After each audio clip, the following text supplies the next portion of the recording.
Three quick questions with a professional. I just got done judging Emory and Henry College. We did a dressage schooling show. Is that what yeah, great riders. And the professional I'm interviewing today is an old student of mine from 20 years ago. She doesn't look 20, but 20 years ago I taught her. This is Jessica Dennison.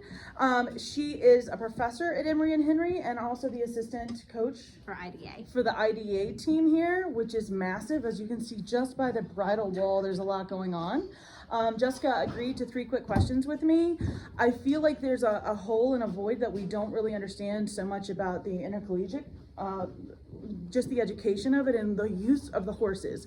So my first question to you is, if I've got a really decent horse, maybe even serviceably sound horse, I think a lot of people forget that we could donate the horses to colleges. Absolutely. What are you looking for, or what do you need in a donation, or what are you looking for in a donation as far as horse-wise goes? So we really have donations, I mean, from the whole spectrum. Okay. From horses who have done like mostly little kid lessons all the way up through the upper levels of jumping and dressage and all that good stuff. So it really just depends on what program you're looking at as what they need at that moment. But we are a great like step down job if you have a horse that's doing really high performance stuff and just needs to do, 2.6, 2.9, that is a perfect step down for us. Question two, I have a lot of junior clients. I have a lot of junior followers. What would you like to see them kind of either know or be prepared for when they first come to you? Something they could do in high school or maybe even over the summers before they come in to college? The biggest thing is to be coachable. So be open and actually come in and be willing to learn something new. So we have students who go from never having ridden all the way through like students who are doing A circuit and upper level dressage, but the coachability piece is the biggest. So come in ready to learn. A lot of people might not know what that means. I mentioned this to one of my scribes. I said, I want to make sure that they don't get offended while I'm trying to encourage them to grow. Mm-hmm. Are you thinking that some people might take things as harsh criticism versus a guiding educational opportunity? Yes, or this is the way I've always done it, so I don't want to change. It's like when you go to a clinic, try all the things, see what works, and keep the things that work, and maybe some things that don't work aside, but try what they're telling you. Right, and different things work for different horses, and different things work for different people. Okay, that's okay. And that's another piece too. Ride as many horses as you can. If you're going to come in, you're going to ride a different horse pretty much every week. Okay, so side note, most of you all know my background is very varied. Jessica, you did hunters, you've done a little bit of breeding, some of the barns, you've done dressage. I think you've worked with all different kinds of breeds. You're right, we don't want to be shut down, we want to be very open-minded, especially coming towards the college. Jessica and I talked last night. You teach a course, what is it?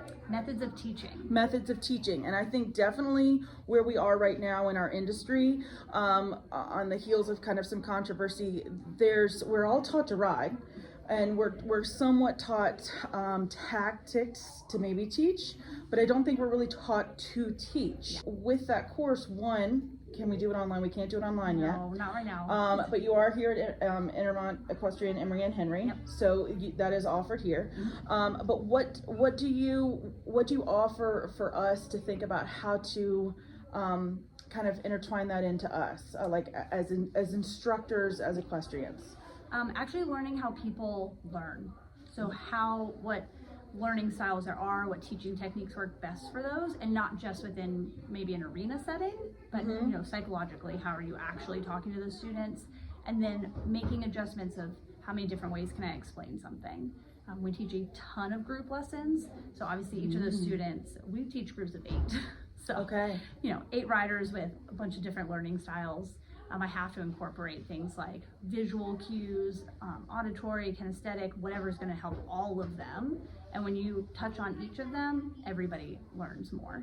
Okay, so it takes a little bit more time for us as an instructor to learn and or sometimes spend time with our students one-on-one to help them grow. But in theory, that's our goal anyway, right? Okay. So I want to segue back to question 2, where we talk about what can students do to kind of prepare. I don't ride with a ton of people. I mean, I'm used to warm-ups.